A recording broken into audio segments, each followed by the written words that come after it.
All the way from Oakland, the Oakland youth.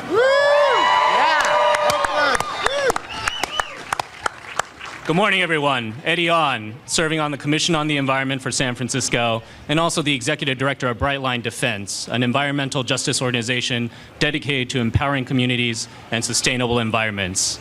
Empowering our communities and creating sustainable environments, that will be our theme today, as we hear from a coalition of diverse stakeholders ranging from environmental advocates to community leaders to business leaders to elected officials who have come here today to protest the repeal of the Clean Power Plan just across the street that's happening at the main library. In Sacramento alone, we've had a diverse group of leadership come together and talk about how the Clean Power Plan is essential to our future as both a nation and for the world. We've heard from State Senate President Pro Tem Kevin De Leon, the California Air Resources Board, the California Public Utilities Commission, the California Environmental Protection Agency, as well as our very own state legislator, David Chu, who will be speaking later on. Also, this brings up Governor Brown's Global Climate Summit, which will also happen later this year, which shows how the effects of climate change threaten us all, and that here in the United States, that the grassroots are just as important as state-level leadership itself. But there will be plenty of action later on in September when the Global Climate Action Summit is actually happening. Let's talk about the here and the now, which is today's scheduled hearing. So originally, the background for all this was that there was one scheduled hearing in West Virginia. And fortunately, there was an effort, a local advocacy effort that started here in San Francisco with our late mayor, Mayor Ed Lee, and his senior environmental advisor, Tyrone Ju, who sent the letter advocating for there to be more hearings. And the EPA agreed. They agreed to have one in San Francisco. And also, letters were sent from all over the Bay Area and cities across the nation demanding this hearing as well. From San Jose to New York, we're seeing an enormous outcry over the repeal of the Clean Power Plan. And thanks to them, our voices are being heard today. So let's give them a round of applause. We've seen momentum build for this across multiple states and different communities. In the grassroots, Brightline submitted a letter on behalf of 10 grassroots environmental justice, social justice, job training organizations from Bayview Hunters Point, one of the most polluted neighborhoods in San Francisco. And also Commissioner Shaman Walton, who is here today, was also a big advocate of that as well. A delegation from Washington and Oregon have also given their official comments at the public hearing. And we also have Mom's Clean Air Force all the way from Nevada, and also 200 East Bay youth, of course, speaking out. And so we hope from the speakers today we'll hear as to why climate leadership is not just a moral imperative, it's not just an economic imperative, a public health imperative, but it is an imperative for the survival of our very communities. And that, with that said, I want to bring our first speaker, another champion on the environment, who with over 200 city mayors, as well as 47 states, has strongly opposed the federal administration attack on the environment. In the past, he's been dedicated to creating jobs in the green workforce for solar, energy efficiency, and beyond. Representing the city and county of San Francisco, Mayor Mark Farrell. Thanks, Eddie. Thank you, Eddie. So first of all, how about a round of applause for our youth that are here today that are marching for us? And you know what? You know what I'd like you to do? I'd like to invite each and every one of you to come up here with us. If you would sit up here, come up with us. Come on up here on the stage. We're doing this for you. There you go.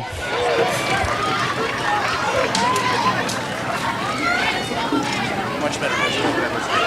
Much better.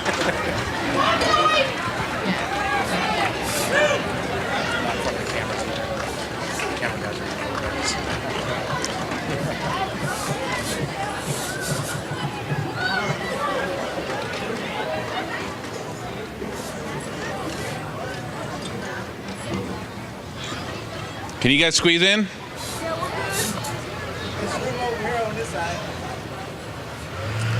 All right, well, we're going to keep rolling. Look, I want to thank everybody for coming out today to this press conference to stand with us.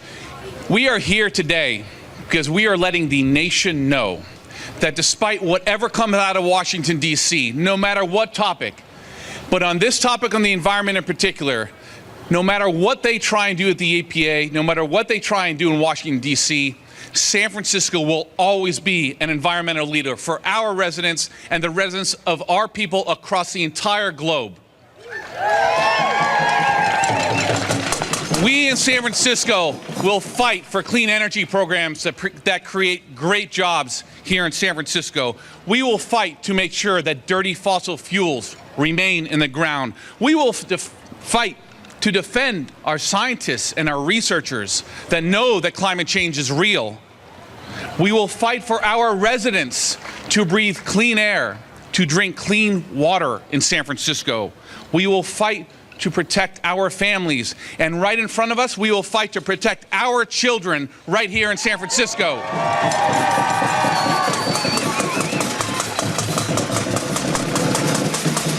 We are going to fight for our nation's clean power plan. In San Francisco, we are not going to back down from these climate commitments no matter what happens.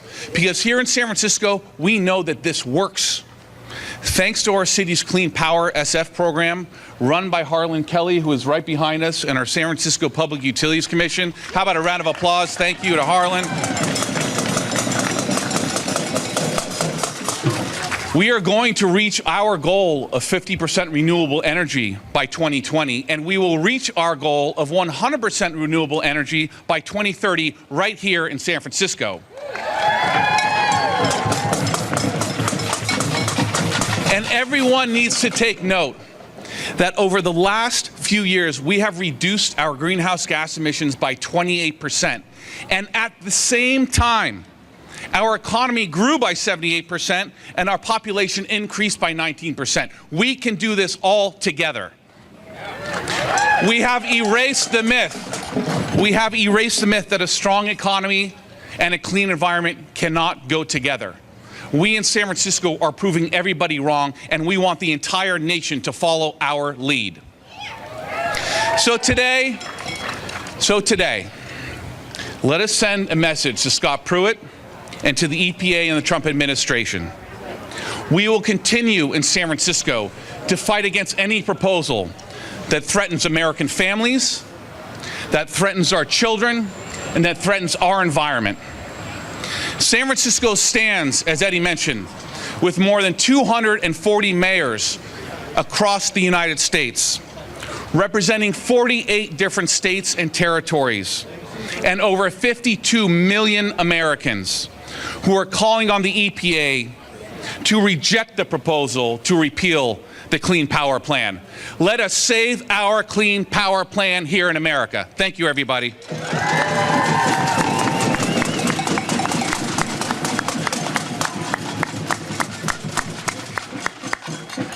Eddie. Oh my goodness. Real okay. Thank you, Mayor Farrell.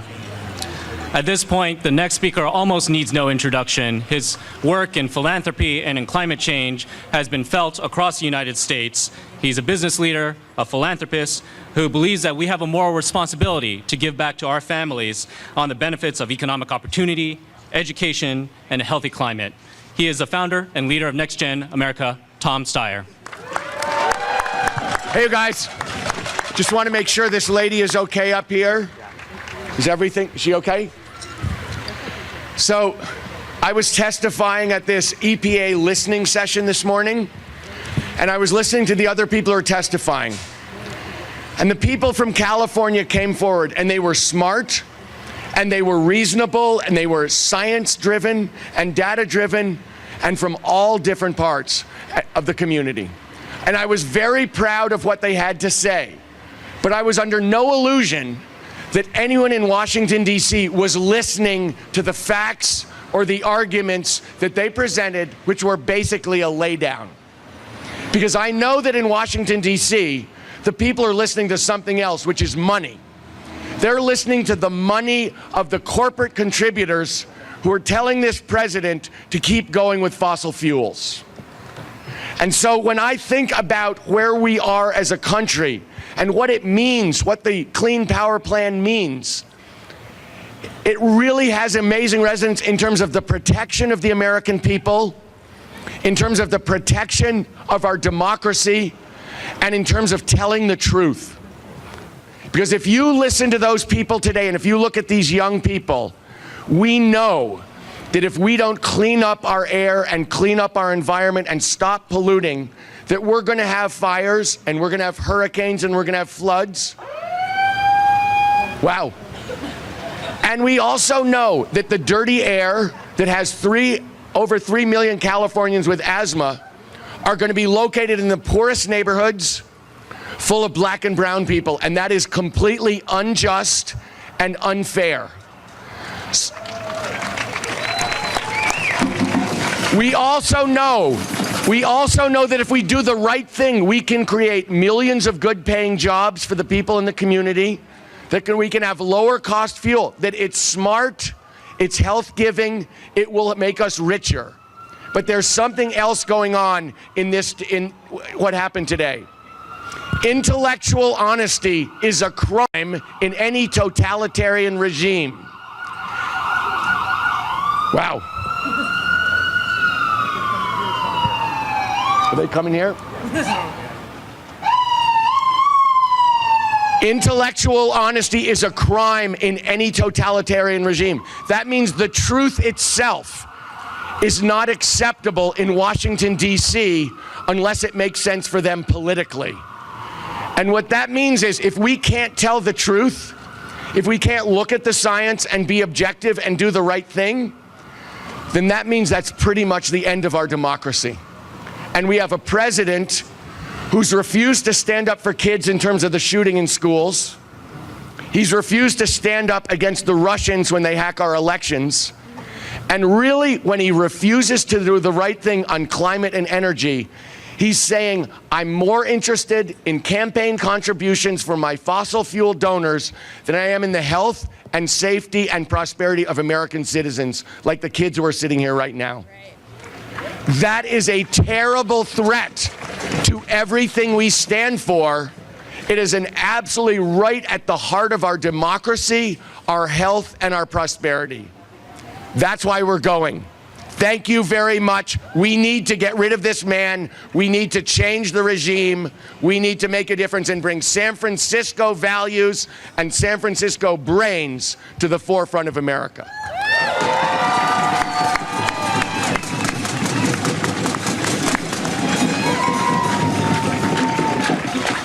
At this point, it's my great pleasure to introduce the Assembly member from the east side of San Francisco, David Chu, who's been an environmental champion from everything from electrical vehicle infrastructure, energy storage, and electric bikes. Thank you.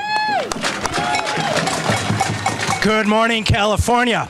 Are we ready to protect our planet? I'm David Chu, and I'm honored to represent San Francisco in the California State Legislature. And let me repeat something that Eddie On first said, which is the Trump administration did not want to come here today. They had originally only planned one hearing as they destroy our planet in West Virginia, in the heart of coal country, as they sell our country to oil interests and to coal interests. Because of environmentalists and because of citizen activists, we were successful at pushing for 3 hearings in Wyoming, in Missouri, and in one coastal location, the city and county of San Francisco.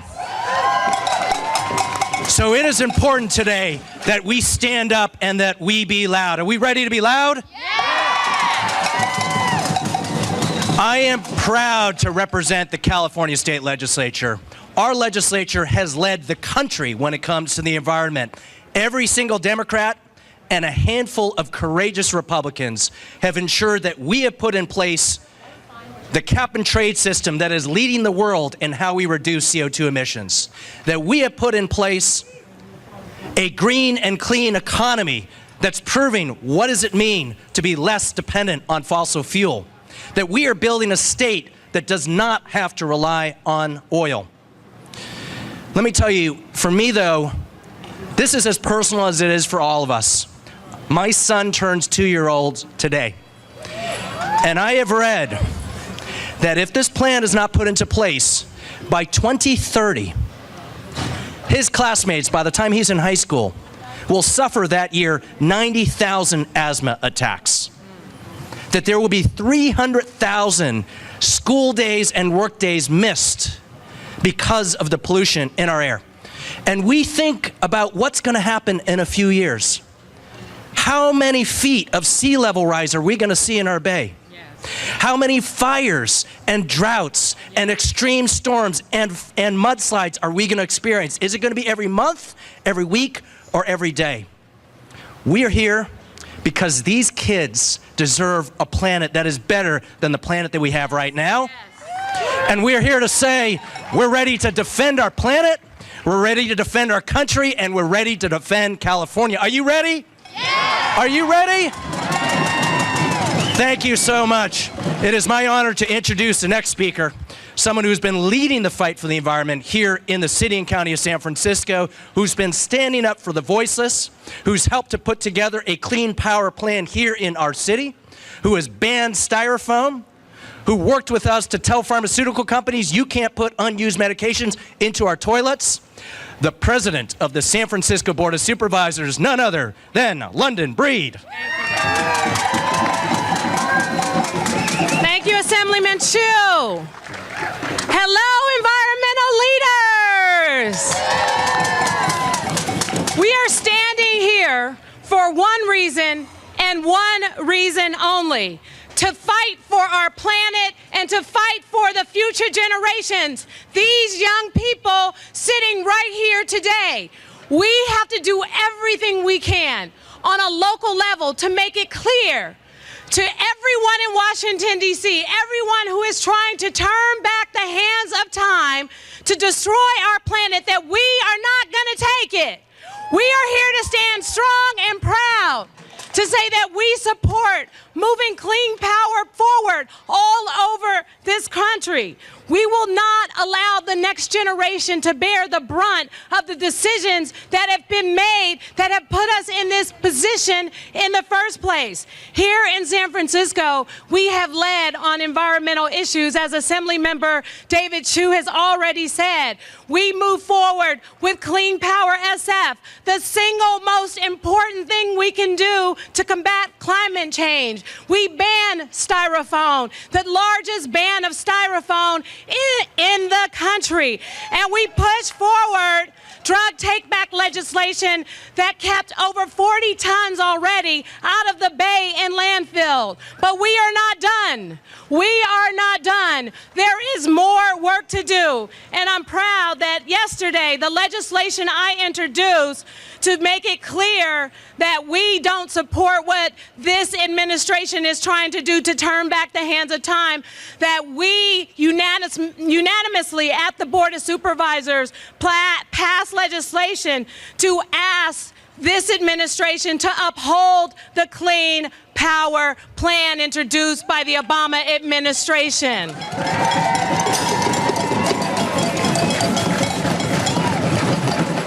We won't back down. We will stand strong here in San Francisco. 47 other states throughout this country have said we want this plan to continue, and we won't stop fighting until it does. We won't stop fighting till the decisions that are made in our city and across this country reflect our values, and that is thinking about the future and the future generations. We don't want our kids to just naturally be to basically inherit a country that is not environmentally safe. When they walk out the door, they deserve to breathe clean air. When they walk out the door, they should not be afraid that they might contract asthma because of the environment. And so we here in San Francisco are committed to leading the fight and doing everything we can to stop this administration from doing something destructive to our planet. Thank you all so much for being here today.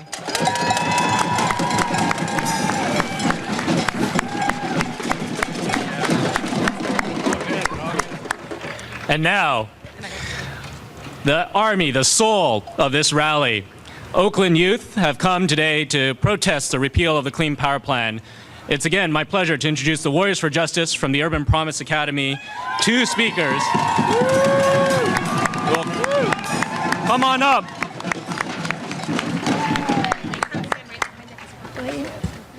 Hi, my name is Angelica. I am a young activist of Urban Promise Academy, and I'm a victim of experience of asthma attack. I'm also a youth, as you see, and the word seems just a regular word, but this word is more than you think.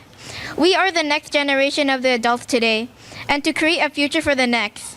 But how are we going to live in this environment of coal is around? We might possibly be dead when the adults pass, or even more asthma attacks. At least we have CPP, the city power plant, the law that clean power plant, the law that can stop so many asthma attacks and deaths, the law that can help youth continue the chain of generation. But why repeal this law? The law that's going to save so many lives and children. Children! I bet half of these kids in the crowd will have asthma and have an asthma attack somewhere in the future. It's a decision, Trump. I don't want your excuse of science is not a real thing. Where's your evidence to support your claim? Would you choose to let everything be yours in the law, like some dog peeing over their property, but be famous? Or for killing children in the earth you live in? Also, don't forget Phil Tagami. What a pal. Wanting coal in Oakland and saying he really cares about children and the environment? Ha, right. Prove it then. Oh, wait a minute. How can you prove it when you want coal that is a toxic rock? Even suing Oakland for it. Just drop it if you really care about your children and the kids on this earth. Money is not Money is not important right now. This decision is considered life or death. You might say, why should I listen to a kid? Hello, were you listening? We are the next generation. If you burn coal, we as kids inherit it, and our future might be worse than this one. And before I go, I want to say, wait, what? We don't want no dirty coal. We have hella Oakland, so.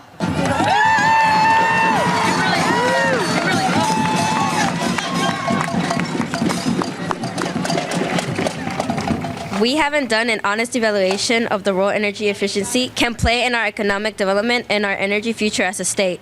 Until we do that, we think it would be a bad policy to approve any new nuclear or coal plants, quote by unknown.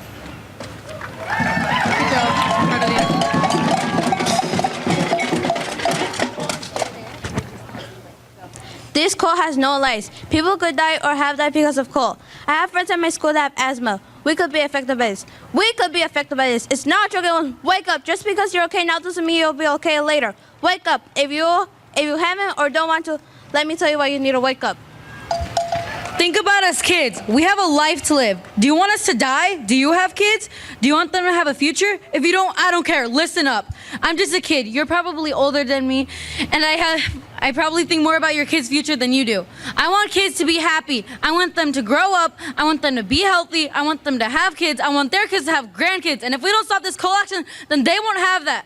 I want them to have a life. If you won't wake up for your kid or your family, wake up for yourself. Think about this. Do you want to live or do you want to die? The choice is yours.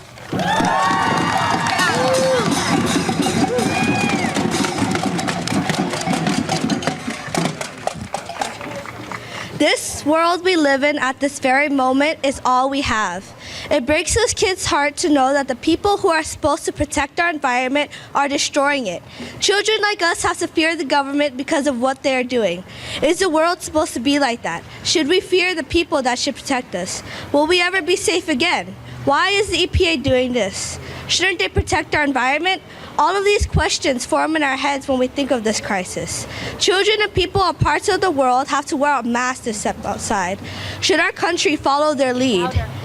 Our leaders are putting our health at risk for what? Money. Passing coal through Oakland will bring wealth to them and death to us. So I'd like to share mine and many of others' opinions so I can say something and make a difference.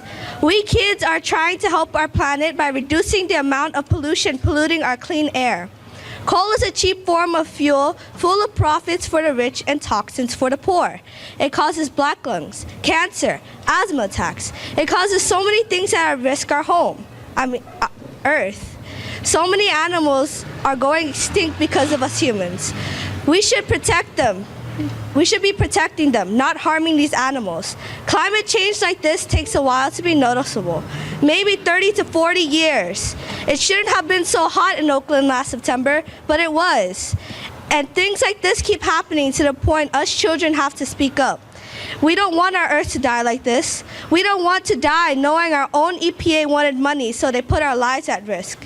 This is happening across the world, but if we stop our excessive pollution, it can make a positive difference, even if it is just us. Big things start little. Us kids started off little, but look at us now, standing up for what is right.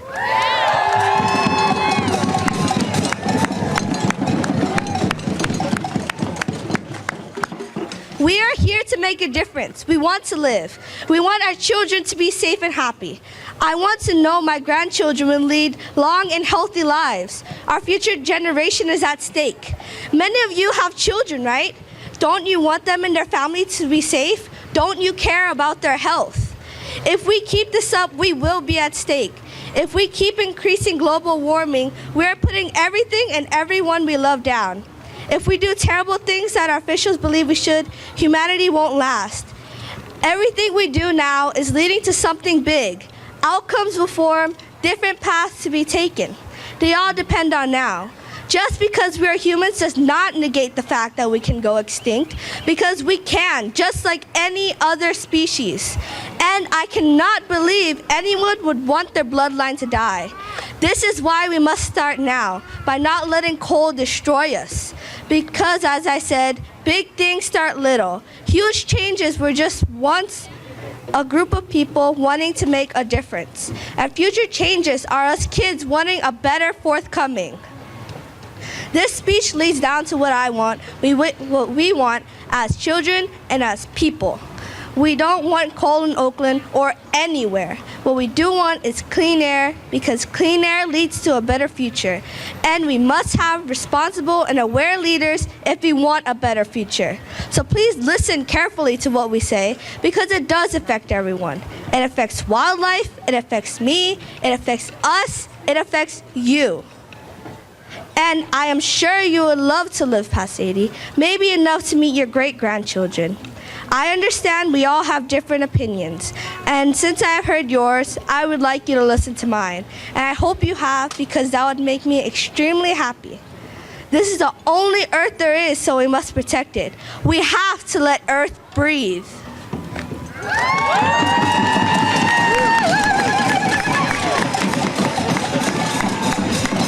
Right now, we are going to lead a chant. Escuchan, escuchan, estamos en la lucha. Escuchan, escuchan, estamos en la lucha. Escucha, estamos en la lucha. Escuchan, escuchan, estamos en la lucha.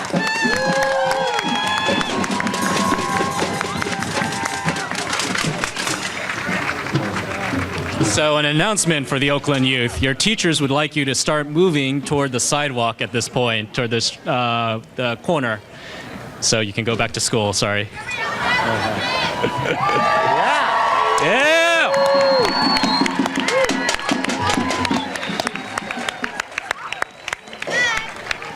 Bye. Thank you. Thank you.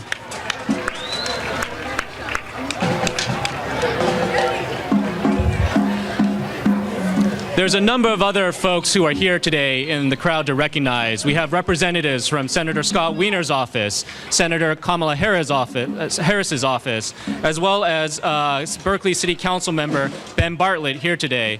Would also like to recognize the San Francisco Public Utilities Commission Commissioner Francesca Viator, as well as General Manager Harlan Kelly for their strong work on the clean power efforts of San Francisco itself. At this point, I'd like to introduce the next speaker in our program. The Right Reverend Mark Andrus is the Bishop of Grace Cathedral and the Episcopal Diocese of California. The Episcopal Church is an active member of the San Francisco Interfaith Council, as well as Interfaith Power and Light. The Right Reverend Mark Andrus.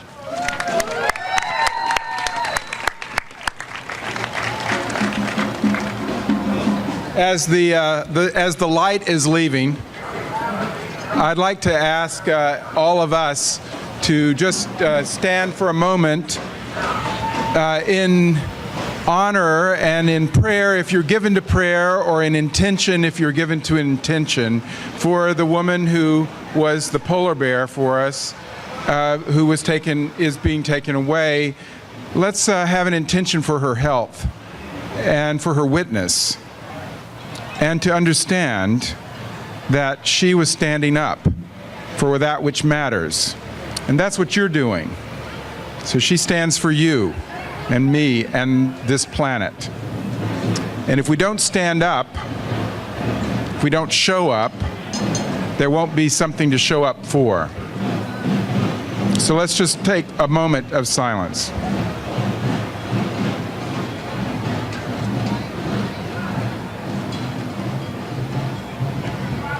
For her health and safety and for that of everyone. Amen. Faith communities support the Clean Power Plan because our sacred traditions all teach us to support vulnerable people, children, mothers, poor people, people of color. Vulnerable people are most at risk from a toxic and dirty environment. We need the Clean Power Plan. I grew up in a community that suffered because of toxic waste. Cancer rates in my hometown far, far exceed national averages. This is personal. My father, my college roommate, my best friend, both his parents, one of his siblings, all died of cancer. And in my father's case, his fatal cancer was directly linked to exposure to toxins in the environment. I know for myself why our sacred traditions support the Clean Power Plan to shield the most vulnerable people. Sacred traditions teach this to everyone. The Old Testament and the New Testament teach us to give particular care to vulnerable people, to widows and orphans. There are stories of the prophets in the Old Testament saving the lives of widows and orphans.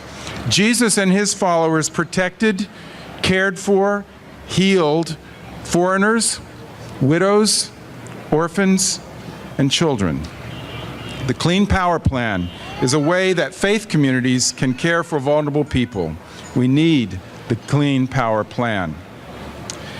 Interfaith Power and Light represents 20,000 congregations across the United States of many traditions.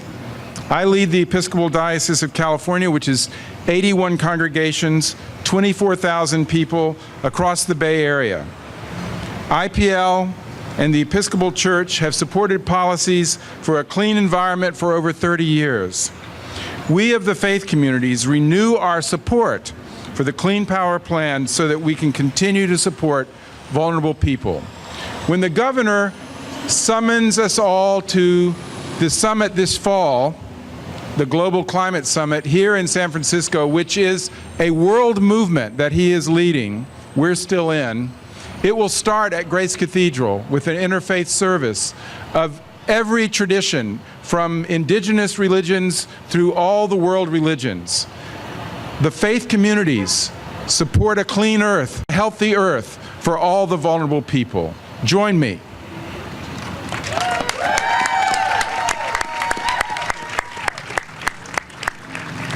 Before I introduce the next group, I'd also like to recognize fellow Commissioner Lisa Hoyos of the Commission on the Environment, as well as Sierra Club. Our next speaker hails from Nevada itself. She is a mom of 5 from Carson City, Nevada, and an organizer with Moms Clean Air Force, a community of 1 million moms and dads fighting pollution that causes climate change. Thank you. Hello, my name is Jennifer Ann, and I am here from Carson City, Nevada. I am here representing Moms Clean Air Force.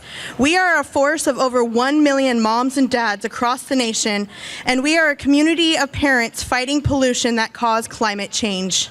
On behalf of Moms Clean Air Force, I want to thank the City of San Francisco for welcoming families from Nevada to participate in today's press conference and the opportunity to stand alongside California communities in demanding action on climate.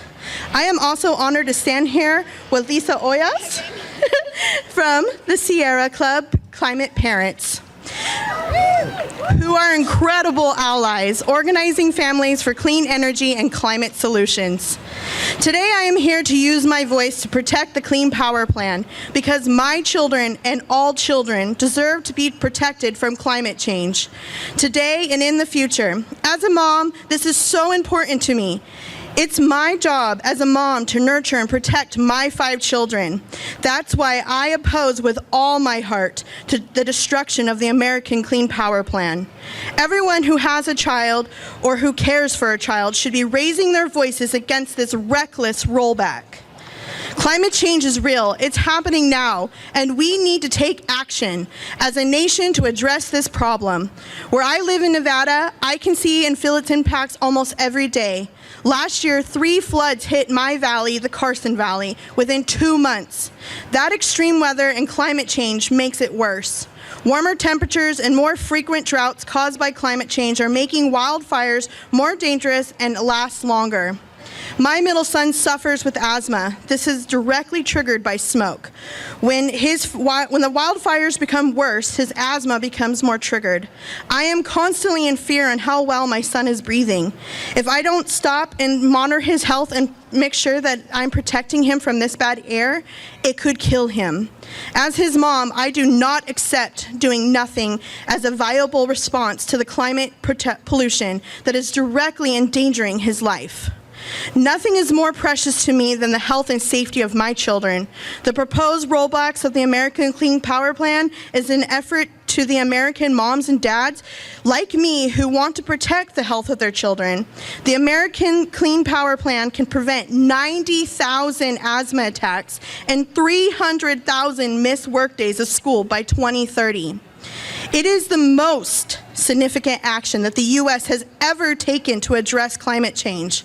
Without it, my son and other children will face increased risks from air pollution, heat waves, extreme weather, infectious diseases, rising sea levels, and much more.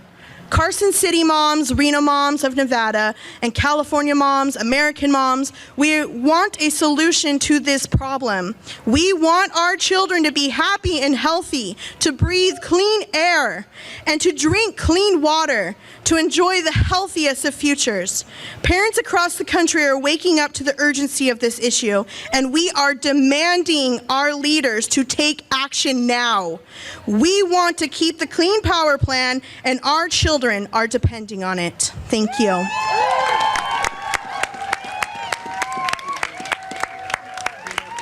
Thank you, Jennifer Ann.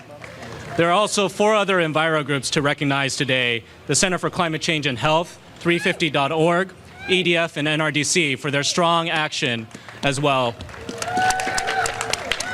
The next speaker I'm going to introduce hails from the San Francisco Department of Public Health. Their work for the city and county has been incredibly valuable for low-income communities, communities of color, environmental justice communities. Dr. Navina Baba. Good morning. Thank you so much for coming out today to support this very important health issue, because this is in fact what this is. It's a health issue. And I'm not here just as a person from the Department of Public Health, but also as a doctor who sees the effects of climate change and patients that have asthma and allergies. I'm here as a patient advocate as well. Climate change is the greatest public health challenge in the 21st century. We know that climate change is real. I'll repeat that. We know that climate change is real, and it has health impacts. We have experienced this in California on multiple occasions, from devastating wildfires, drought, and extreme weather events. I have personally seen the negative consequences of climate change with asthma attacks, uncontrolled allergies, and heat stroke.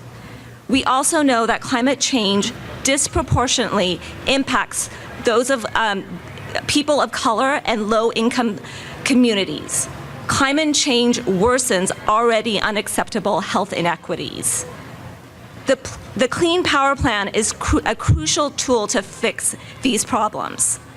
As people have mentioned, we would have decreased asthma attacks and decreased number of days missed from work. But we would also decrease the number of early deaths. 4,500 people die prematurely. And if the plan is fully implemented, we would prevent those deaths per year.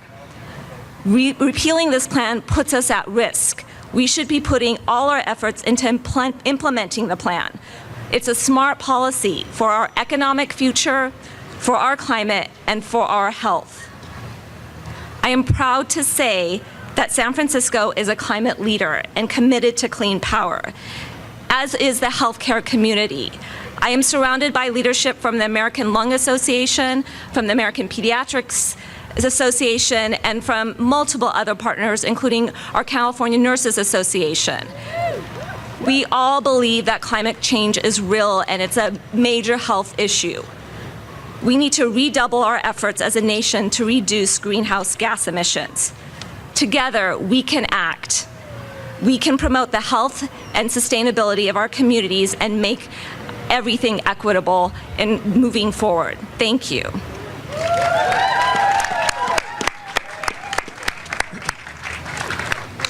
Thank you, Dr. Baba. The next speaker is going to be shifting the program a bit because it shows another stakeholder which is incredibly important to this discussion, representing the San Francisco Chamber of Commerce, Darren Cheatham. He works on energy policy and engagement for the Chamber and has been in the clean energy space now for 7 years. Thank you so much. What an honor to be included in this gathering.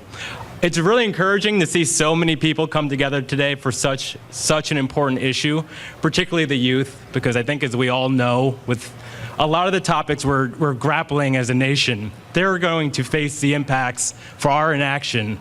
So it's great to see their voices out, and I encourage all the youth to, any opportunity you have, to share your voice and share your opinions.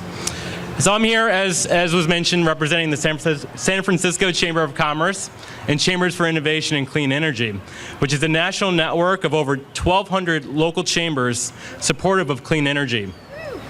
Now, the San Francisco Chamber has long been a supporter of good, clean energy and climate policy. We were one of the early business supporters of California's landmark global warming bill in 2006, and we applauded the Clean Power Plan when it was initially introduced in 2015 by the Obama administration.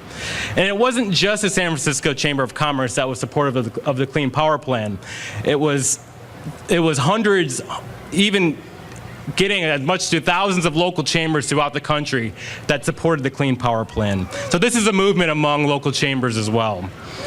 And in fact, the Clean Power Plan was the first real piece of policy that local chambers gathered to support and supported. First time they supported the EPA, which to me says a whole lot of how important this really is to the business community throughout the country.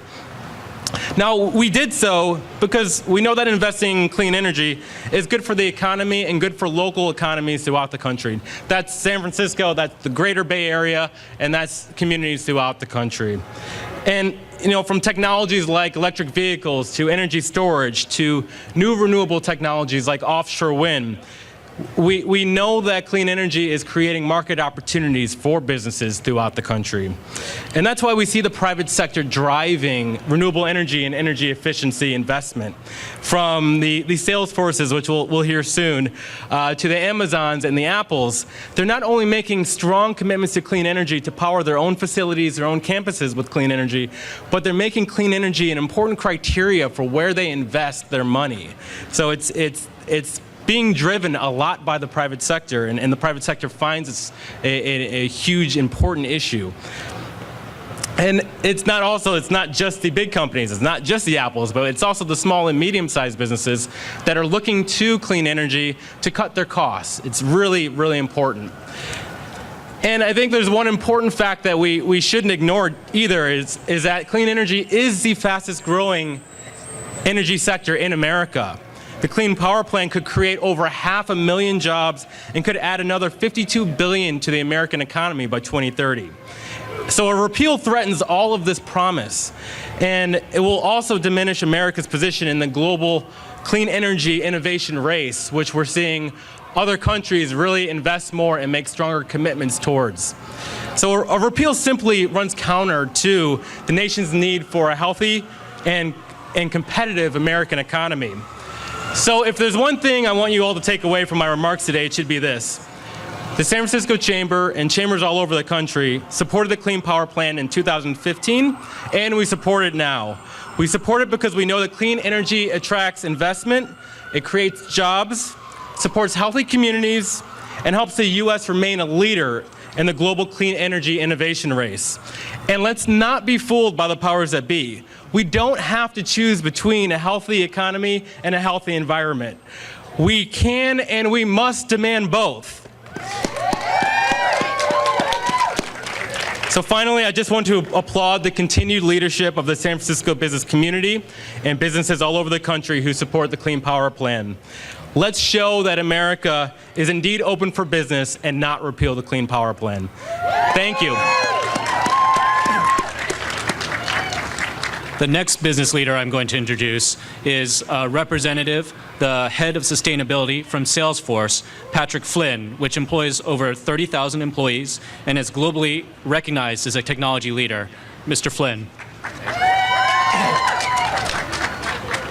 How's everybody doing out there? I'm Patrick Flynn, head of environmental sustainability for Salesforce. Salesforce is one of the largest enterprise software companies in the world, and we're the largest tech employer in the city of San Francisco. With that comes the responsibility and the opportunity to lead on climate action. As a cloud leader, we believe the internet should be powered by renewable energy. And we know that we can't reach equality for all until we have equal access to clean energy, clean water, and clean air for all. That's why at Salesforce, we're working towards 100% renewable energy for our global operations. That's why we enrolled 2 of our marquee buildings here in San Francisco in the city's Clean Power SF program, and we encourage others to do the same to help the great city of San Francisco meet its 100% renewable energy goals. Yeah. And that's also why we operate as a net zero greenhouse gas emissions company and deliver a carbon neutral cloud to all of our customers every single day. Transitioning our energy system to clean, reliable, abundant, renewable energy is critical to mitigating the negative impacts of climate change, which disproportionately impact our most disadvantaged communities, amplifying inequality. We have to do this together. And thankfully, Salesforce stands alongside 125 other leading companies who join us through We Mean Business and RE100 with their own 100% renewable energy goals. The business community is calling clearly for clean energy, and the Clean Power Plan provides a clear path forward for cities and states and utilities to meet that demand. So let's give a big round of applause for all of the organizers, the great city of San Francisco, everyone here today. Together we can create a clean future for all. Thank you. It wouldn't be complete without labor in the House. So it's my pleasure to introduce the SEIU United Healthcare Workers representative, Alan Wong. Hello, I'm Alan Wong with SEIU United Healthcare Workers. As a union representative of healthcare professionals, I'm here to share with you the dangerous health impacts of a Clean Power Plan repeal. We're a union of health professionals that represent respiratory therapists and caregivers at Kaiser, Dignity, and Sutter that care for patients that have asthma. As patient care and public health advocates, our members demand a healthy community that is free from dangerous soot and smog. A repeal of the Clean Power Plan would dramatically impact the health of the patients that our members see every day.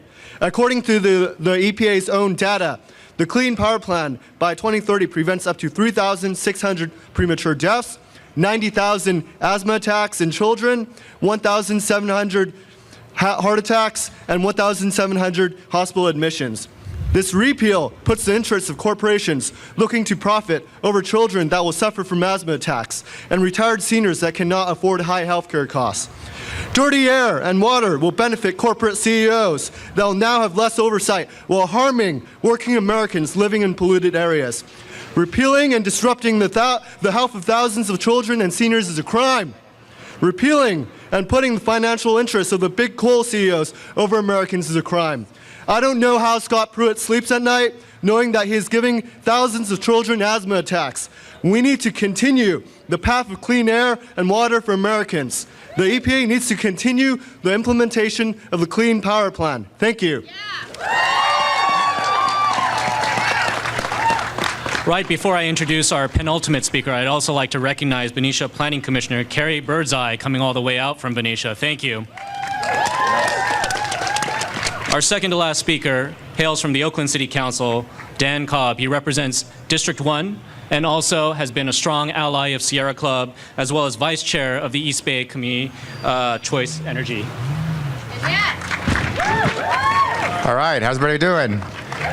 You know, a year and a half ago, many of us are activists here, are activists in our present or past lives. We've marched along Market Street and around Lake Merritt and on all sorts of issues. A year and a half ago, who would have thought we would have to march for science? It's like we're living in Alice in Wonderland, but we did. I was proud to be one of the speakers at that rally right here in San Francisco just almost a year ago. And we still have the most anti-environmental, anti-science administration in Washington that this country has ever seen. And what we're going to do in California, in San Francisco, in Oakland, in East Bay cities, in our entire state, and many other states, we're not going to take that lying down. We're going to put forward we have policies already in place to push back, reduce air pollution, reduce heat trapping greenhouse gases that cause global warming, and now we need to take that to an even higher level. So right now we have a 50% requirement for clean energy in California. We need to up that to 100%. We have cleaner cars, but they're not clean enough. We need to push our transportation system to be as clean as possible in this state and every state every state in the country. Local jurisdictions have climate action plans. Oakland has a strong climate action plan. I believe San Francisco does. Many other cities and counties throughout California do. California has a statewide plan based on AB 32 to reduce our greenhouse gas emissions, which will also have an impact of reducing air pollution in our impacted communities. But we have to do more. One thing we did in Oakland, the Oakland City Council, and I happen to take the lead on this, the Oakland City Council decided that coal is not only a bad idea in California, it's a bad idea everywhere. So based on hearing and studies and the best science available, the Oakland City Council banned the storage and handling of coal anywhere in Oakland, and that stopped a proposed coal terminal from being built. That terminal would have exported 9 million tons of Utah coal a year for over 10 years around the world. That is no longer happening, and that coal is still in the ground. The Clean Power Plan, which ran through extensive scientific analyses and health-based analyses before adoption, absolutely should not be weakened or junked. Each state-by-state plan required under the Clean Power Plan could create hundreds, if not thousands, of jobs in each and every state for our communities, while putting us on a curb to reducing the harmful buildup of heat-trapping greenhouse gases. It is incumbent upon our political leaders in Washington, D.C. to make sure that the political power they have is to make sure that our electric power comes from the cleanest sources possible. That's their job, that's our job, that's my job. I take that seriously. Our state, our country, and our entire planet depends on it. Thank you all for being here. Thank you, Councilman. Our final speaker brings it back full circle. I'm pleased to introduce the Communities for a Better Environment Richmond organizer, Andres Soto. Thank you, and thank you all for being here, and thanks for inviting a frontline community. I was raised and lived in Richmond, raised my family in Richmond, And I describe it as a corporatocracy, ruled by a corporation. And one of the things we understood was that Chevron is a global corporation. And so even though the CEO was born and raised in Richmond, he's only interested in profits, not the people of Richmond. And so one of the things that we had to do was we had to look at ourselves and say, are we going to continue to try to influence the people who are making decisions about our health and safety? Or are we going to be the people who will be making those decisions? And in Richmond, we chose the latter. We decided we are going to be the people making those decisions. In order to do that, we had to create a political organization, the Richmond Progressive Alliance, which one by one took down Chevron stooges on the Richmond City Council. They spent more and more money, and each election they kept on losing until 2016, when they decided, well, 2014, they spent $3.5 million in the local city council race, and every one of their candidates lost. The reasons for that are many wedge issues, but the primary wedge issue was, are you going to be supporting the oil companies? Are you going to be supporting the people? And until all of us make that the primary criteria by which we elect people into office or run for office ourselves to press that button, we're going to be stuck with the same old, same old. This clean air plan, that's great. That's a step, a baby step in the right direction. We know in Richmond, we're stuck with the largest refinery in California, the single largest greenhouse gas producing facility in the state of California, that also therefore produces the most particulate matter that enters into our bodies in West Contra Costa County, and it's created generations of disease. So what we realize is we ultimately have to start working on decommissioning refineries, just like we need to decommission the nuclear power plants. It's all part of the same puzzle. Unfortunately, many of the rules are stacked against us. We've been fighting for 4 years, ever since the Chevron fire, with the Bay Area Quality Management District, an agency whose executives are controlled by the oil industry. They're supposed to be protecting our health, but they have been fighting a refinery emissions cap for 4 years. And then finally we got the board, who represents all of us, to vote our way. But then in Sacramento, Jerry Brown cut a dirty deal with the oil industry and got AB 398 to extend cap and trade. One of the things they did was he turned to the oil industry and he said, give me your wish list, 10-point wish list. And they incorporated that into the legislation. One of those pieces was to prohibit local air districts from capping refinery emissions, because they're afraid of our local power, because we at the local level control our own destiny if we get out there and vote and organize our communities. And so when we look at the global scale, we know Trump is not going to be here forever, and we hopefully will see him leave before his term is finally up. But until then, we have to fight to save these little pieces of work, like the Clean Power Plan. It's not the panacea, but it's a step in the right direction. But we have to then start taking out people in Sacramento who support the oil industry. When Assemblymember Chu was here, he spoke about 3 courageous Republicans who joined the Democrats to vote for the extension of cap and trade. It was 3 courageous Democrats in LA who refused to go along with the leadership that caused Jerry Brown to have to cut a deal with Republicans to screw us in Richmond. And so we have to hold all of our people accountable and tell the truth to power, because that's the only way we're going to win. So with that, I want to lead you in a chant.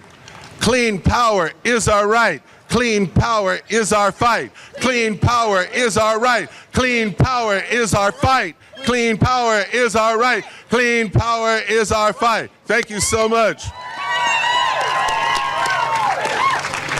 And that concludes our speaking program, but it does not end right here. In fact, the Environmental Protection Agency is taking public comment until 7:30 in the Corrett Auditorium of the main library. Thanks again for your patience and your attention. See you soon in the future.